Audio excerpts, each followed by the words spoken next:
So this is you're doing a crowdfunding on Start Engine. You've done that in the past before. When was the last one? I saw you raised Uh, about 3.7 million on the last round. yeah, GoSun has been a crowdfunded company practically since our founding. We were originally launched on Kickstarter, and there's kind of two versions of crowdfunding, one for products or movies or games, and the other is an equity crowdfunding where you're raising capital and going, again to retail investors or to the crowd, people online to make a placement or position owning and buying some of your company. So this is our third fundraise on through equity crowdfunding using Hmm. Start Engine, which is kind of the leading equity crowdfunding platform. And basically, how it works is it's an online public offering. So you can see everything you want to know about the company and kind of the past, present, and future. Of course, much of investing is about the future, so it's also hard to talk about.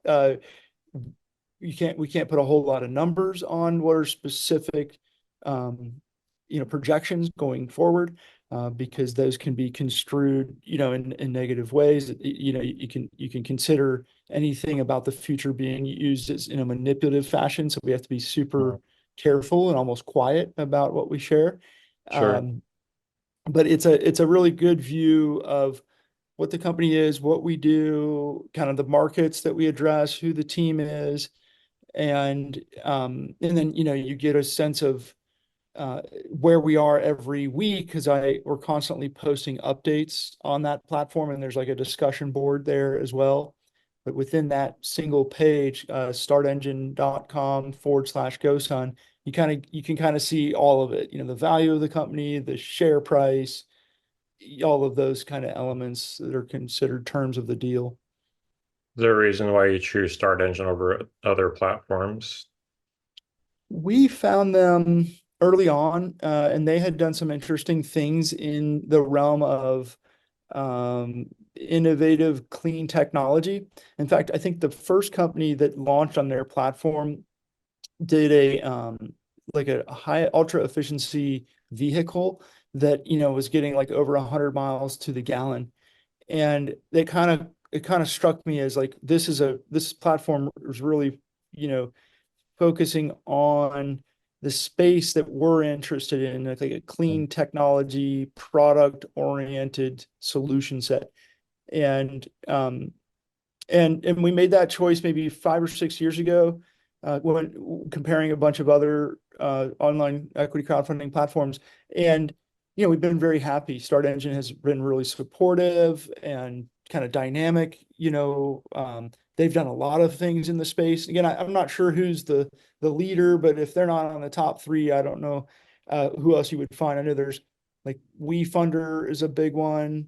There's another one called Republic.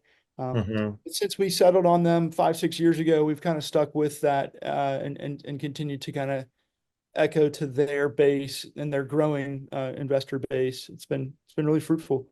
Yeah, it sounds like it has a good community of people that you're looking for in the end, right? And that's what's There you important. go. So you've done one other crowdfunding, or has it been a couple through Start Engine?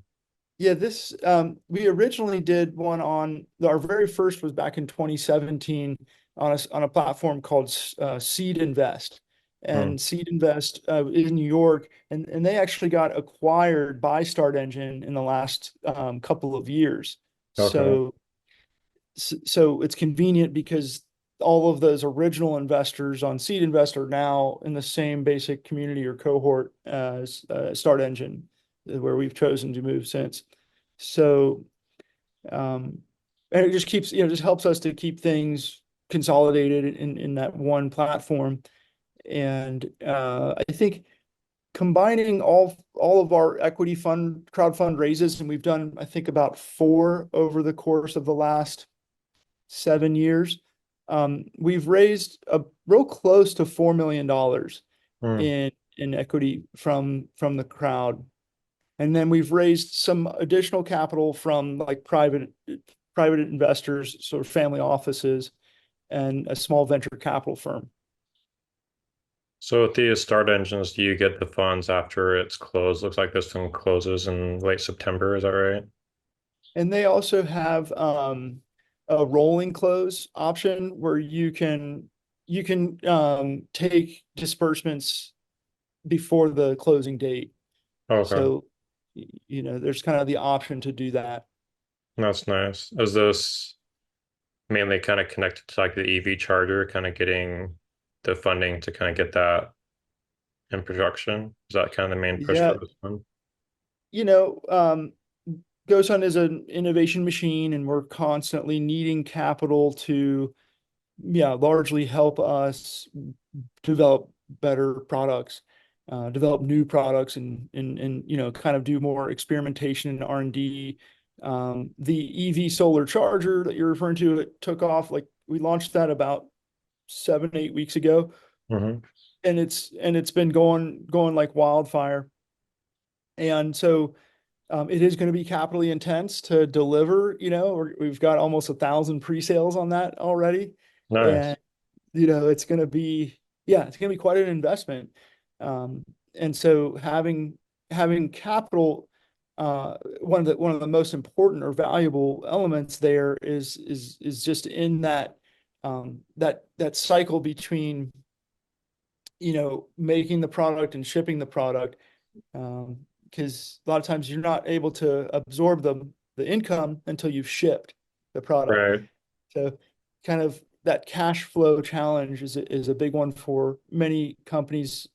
Uh, and that's where a good chunk of our investment raise goes into inventory, cost of goods. Okay. Can you share like what your top like five products are like over the past few years? Yeah, we do pretty well with the wide range of product offerings that we have. GoSun has developed kind of a whole ecosystem of cooking and cooling, water purification, and Hmm. then the last several years we've done like an RV. We did a partnership with a Camp 365 to make a off-grid camper, Oh yeah, I and then saw that. we've done these solar electric boats. And that's like five major categories: cookers, coolers, water purification, sanitation, a coffee maker, and then the camper and the boats. And really that that really encompasses the bulk of our sales. And under the cooker, there's a product called the Fusion, which is very popular. There's a new solar oven called the Solar Oven Kit that's doing really well. Um, our original product is called the GoSun Sport that does real well. And then in the cooler space, there's three different coolers, but we don't have like just three products that are doing all of our revenue. We really Okay. have it spread across, and each one represents nearly 20%. Each category represents 20% of our revenue That's good approximately. that it's spread out. That's smart. I recently got the Sport E Yeah. solar cooker, and I tried that out like on a sunny day, just testing like with potatoes that I normally cook in the oven. And I went back like 15 minutes later, and they were totally done and soft, and I was just like, this is cool. The sun cooked my food, and I don't have Yeah. to heat up my apartment because like an oven to cook just potatoes for one person is like wildly inefficient. Right. So it's fun Right. to do that. And I did try the plug option one night because I waited a little too late in the day.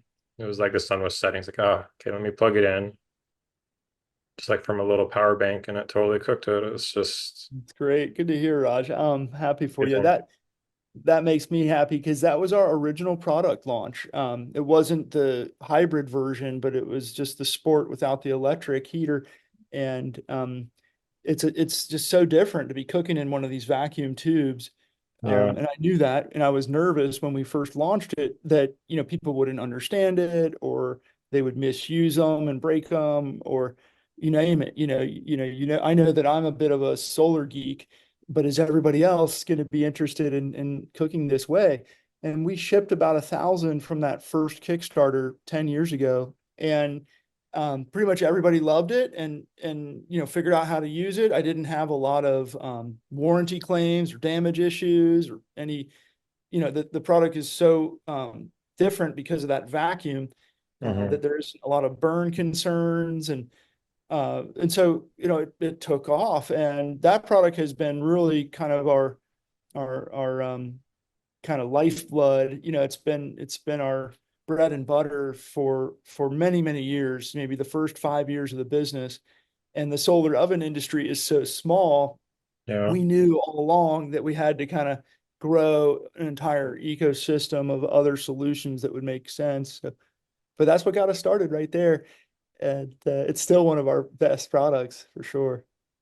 Yeah, that's cool. I saw on one of the pages you have like the larger one. It's called the Fusion, is that right? Hmm. You have an option of like a big rack. So you can have Right. like 5 or 6 cooking at once. Is that something that's, I think I saw it wasn't out quite yet, but coming soon. Yeah, we've made several, we're calling those the station, and then we made like 6 of them and gave a couple away and sold a couple to like one went to like a corporation where they'd have it in the break area, so employees could go out and cook their lunch. Um, One went to like a chef. My dream with that product has often been to create like a cafe model. You go to some sunny place, maybe where you are in Salt Lake or LA or Vegas or Phoenix or something, and have somebody set up, almost like a food cart or a food truck Hmm. with our systems to, you could do a pretty cool little hot dog cart looking thing Oh yeah. and just stay on a street corner and just, you know, pretty much every sunny day, you have 300 plus when you're out west. I think it would be a really cool business model. So, if there's somebody listening and interested, we could design and build something really interesting. It's a dream of mine. I have yet, like many dreams, have yet to really manifest. That's great. Yeah, I can see a lot of those little food trucks are kind of, you could almost just have that in your car instead of having to tow something behind you, right? Because it breaks down somewhat, right? Yeah. Yeah, I actually have this little electric truck. It's made by Gem. You probably are familiar. It's kind of a glorified golf cart, but Okay. you can get them modded up to do like 40 miles an hour. And I put them on the back, and I'll go to like short little areas around my neighborhoods and such, and I'll have a little barbecue off the back of the truck. Hmm. Uh, um, and it's to your point, and within that, the little truck bed's probably 5 feet by 3 feet, but within that tiny space, I can have cooler full of drinks and a sink for, sanitation Yeah. and, fans and lights and, the whole GoSun get up is all in there, and a water heater and have several stations cooking up meals. So it's Yeah. kind of cool. You could basically feed 50 people every hour with this tiny little portable kitchen. Yeah. Well, that's really cool. And what else would you want to share with potential investors that are kind of looking at the Start Engine page that you want to share with them that's maybe not as apparent there when they're scrolling through that? Well, I think the piece that we covered about the EV solar charger is the really interesting element. I think that we have launched 15 products via crowdfunding, Indiegogo, Kickstarter. Hmm. Um, we chose to launch this one ourselves on our own website because it's so much of a bigger solution set, and it's going to require so much kind of curation with the customer to make sure it fits their car. And it's a product that just has a lot more hand holding than we figured a standard Kickstarter could handle. Okay. So, but we have a great pulse for crowdfunding and how things scale in that space. And from the day that we launched this thing, so basically June 1st, it has taken off like wildfire. And so what that does is it tells me that there's a huge opportunity here. And and that's I think maybe some investors haven't really heard that or picked up on that. And I think that's what's most interesting here is that, GoSun has been really good at launching products, coming up with innovations, doing really interesting things in the kind of what we call our triple R, recreation, responsibility, and resilience. But we haven't necessarily had a product scale to the degree that we would like. Yeah, we've sold 40,000 GoSun Sports, the product that you have. Sounds like a ton, but the solar oven industry is just too tiny. And we may be the industry leaders. We're the most dominant solar oven company in the world, but that's not saying much because solar cooking is such a tiny, tiny industry. Hmm. With the size of the EV industry and having something that really will work and really will solve a big charging conundrum, this is a huge opportunity for this brand to go nuts. And we kind of know how to make that kind of thing happen. We know how to take care of customers. We know how to engineer and build quality product. We have great relations in China. We have amazing distribution, and we can jump through all administrative regulatory challenges. And so, this product has a super bright future, meaning this company has a really bright future. And I think we found something that's going to really scale. And so we're moving as fast as we can to get those delivered. And in a year or two from now, I think that we'll really see what I'm saying, and that we'll really manifest, so long as those first customers are happy with this thing, these people that are putting their trust and goodwill out with GoSun. I believe we're going to delight them with this new product solution.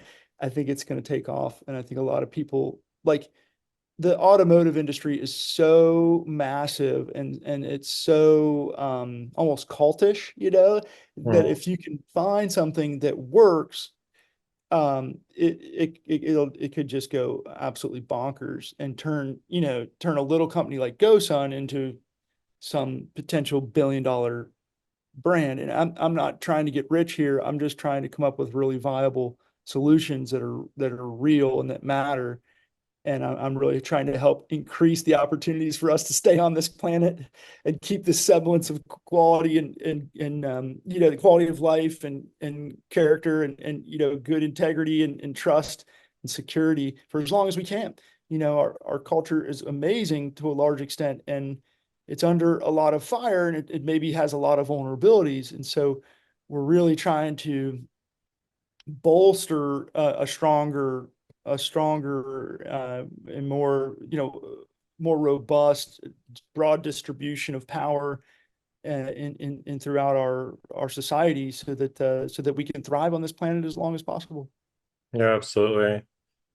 Like I attended the Vesta webinar last week, and there was one question that was pretty interesting that I think a lot of people would have questions on is you have the units on the car, maybe say you want maybe an additional one, or maybe you could move that to like a house mounted position. Because you can't just have solar panels and plug it into a vehicle, as you know, you need kind of intermediary to accept that. It'd be cool to have like a home mount that you could maybe put on the roof or have it angled. Like maybe have like even have plans like for like a wooden support like for the Right. wings. And then you can move Yeah. it as you need to. So you have like dual purpose. Maybe they don't want to have it on their car all the time, but they want to charge at home with solar, which would be awesome for a lot of people. And it's a built unit just for that purpose. Yeah. I love that too. And I've been such an enthusiast of the flexible solar panel, because of its ease of um, deployment and the various applications where you can position. I'm an old school solar nut. I've been in the space for almost 25 years, so I'm constantly thinking about places and opportunities, and I'm constantly getting hit by colleagues in the industry. Hey, can we do this? Hey, can we do that? So flexible solar, and especially the way that the GoSun EV solar charger is packaged, meaning, it's the highest horsepower to weight ratio ever found in the solar space. It kind of opens up a lot of doors for sort of remote power, or austere environments where you're a little further away, and as well as more of that domestic or kind of stationary applications where you want something to serve multiple purposes. You take it camping, you take it to the cabin, you use it when the grid is down, for emergency. Um, Possibly, to your point that you're making there, possibly, with power electronics are kind of mind blowing in today's world. You can pretty much, if you can think of it, you can do it. So it's not out of the question that we could incorporate a synchronous grid interactive inverter. Mhm. And, when you don't have somewhere to go, when the batteries are full, you Yeah. could actually, backfeed your meter with this solution. I mean, 1.2 kilowatts is no joke. And, whether it's laid down in the yard or if you built a little rack to hold it, you Hmm. know, and then again, you can undo a few screws and take it off that rack and toss it on the top of the SUV and take off for the camping trip. It's got a Yeah. lot of cool potential, Yeah. Absolutely. and we're certainly exploring it. But yes, I appreciate, that I love getting ideas from people like yourself or from the investor forums that we hold, because these are people that are on the ground and seeing these types of opportunities with us. And the more I hear about something like this, the more like that need knocks, the more I end up kind of digging in and seeing what we can do. So inevitably I'll be building a wooden rack in my backyard here in no time. Nice. So what are the final steps you have for the EV charger to kind of finalize this design? Where are you at in that process? We have covered unbelievable amount of ground. We've been working on the idea for over a year. Um, and what's important to GoSun is making sure that the product has proven, tried and tested and been fed to the wolves and back that before we ship. Hmm. So this this summer, we're vetting our sourcing, making sure that we have really, really sound relations with manufacturing. Hmm. And then we'll be building our first units this fall, with testing ongoing, and then real production probably early next year, assuming we get through all those first phases cleanly, and then it's shipping time. So we move quick, but um, but we have to leave ourselves with some room on this particular unit because of all of the complexities involved, Sure. um, which don't stop at anything physical. You got the mechanical engineering, then you have the electrical engineering, you have the fitment to the vehicle, the wind loading, you have interfacing with the electric car and making sure that the car is awake at all times to take intermittent power, because Mhm. it's coming from the sun. You never know if the cloud's going to show up or the tree shades out the array. Right. So it's a challenging set of conditions, and we've gotten through the bulk of that, but we haven't gotten over, there's things that we don't know yet that we haven't addressed, and then there's also regulatory obstacles. We've got to make sure it's UL listed and CE approved. We want to make sure it's available to all markets across the globe, Europe and Australia. So it's going to be a big odyssey. It's consuming most of my time and energy, as well as several members of my team. But we're really loving it, and we're really kind of enjoying this interface. I've been having like everybody that has an electric vehicle come to our warehouse and in our R&D facility, and I've been plugging in and trying different things to see how it performs on the Nissan versus the Tesla versus the Bolt.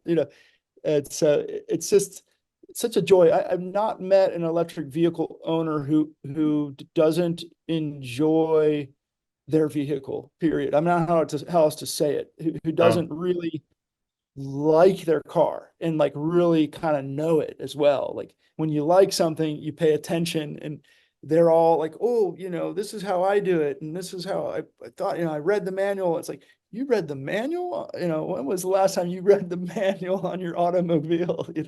yeah. No, I can agree with that.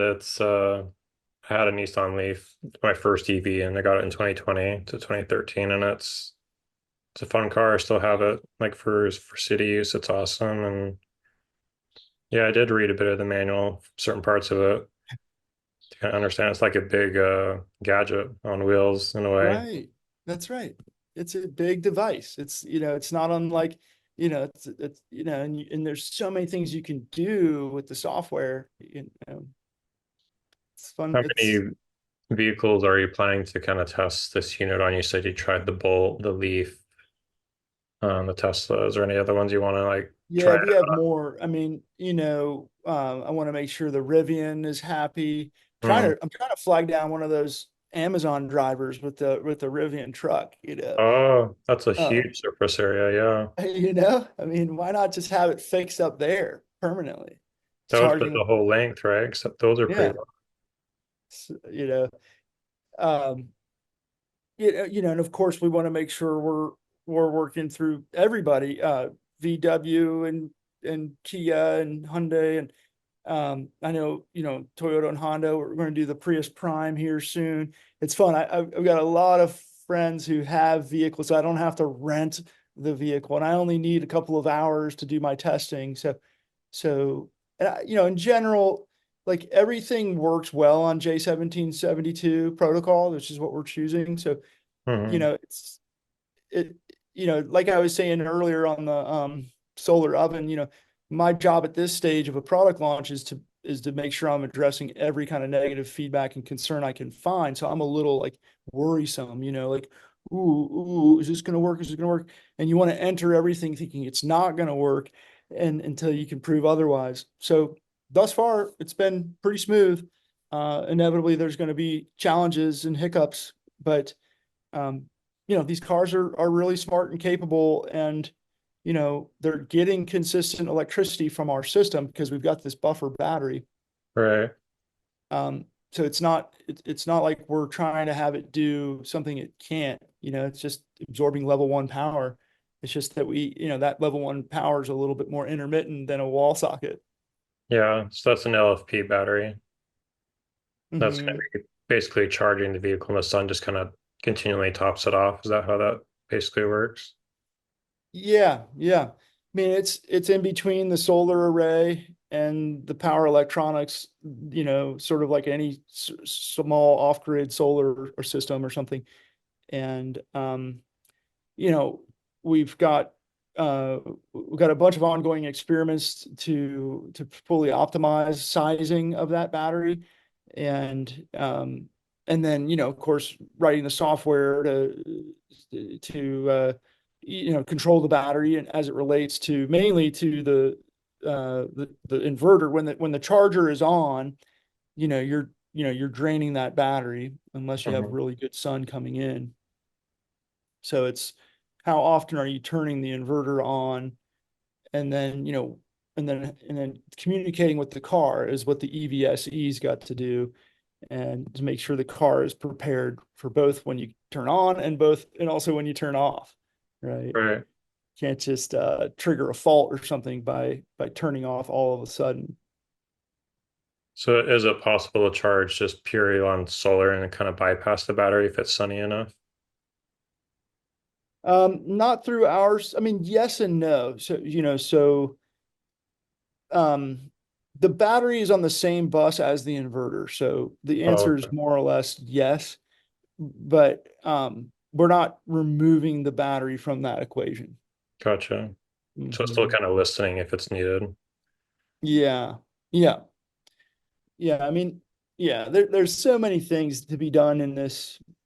The world of like DC coupling so vastly more improved from when I first joined the solar industry 1,000 years ago. I mean, it's so cool what you can do that there's still elements of on the electronic side that we're ironing out this summer in respect to the kind of questions that you're asking, Okay. uh, that will really also inform, what this thing is capable of in those various applications. When you're not charging a car, or when you already have your own battery and you just want the solar to go into your own stationary battery or some Hmm. EcoFlow battery that you've got in the trunk. Right.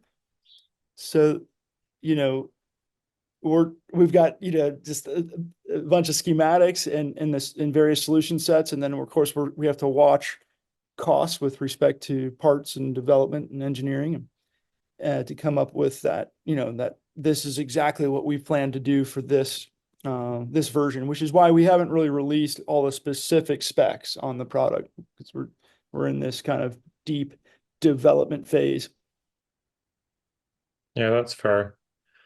Yeah, I'm really excited about your current investment on Start Engine, and looks like it's getting off to a good start. It's been active for how long? A couple of weeks. Yeah, 3 weeks or so. Yeah. And yeah, it's good. It's such a cool way for people to sort of vote on GoSun with respect to, you know, encouraging us to continue innovating and supporting us to be this, push the fuel-free frontier. And it has a significant unknown opportunity to be rewarded in the future. This is an illiquid investment. It's a position in a young company that is not mature enough to be listed on the Nasdaq yet, and you're basically hoping that we get there. And with your vote of confidence, your capital is utilized to get us there. And thus far, again, we've done over 4 million and about 4 million in equity crowdfund raising, and that has really increased our chances of success, That's great to of like hear. significant success. So we're successful, and we're probably much more of a real company than many that are listed on these equity crowdfunding platforms. We've got traction, we've got people, space, you name it. We're connected in China. I mean, we've got it all.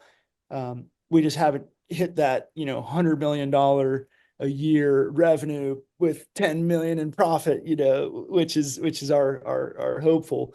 But at that point, then we're really, really valuable.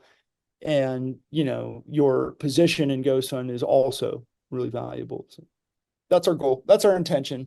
And we're busting tail every day to get there. It looks like, those possibilities have increased recently, which is great. Well, I'm happy to hear that. I'm rooting for you, and I'll be keeping a close eye on it, and we'll chat again soon. Awesome. Always a pleasure, Raj. Yep, thank Thanks you. for your vote. Ciao. Yeah.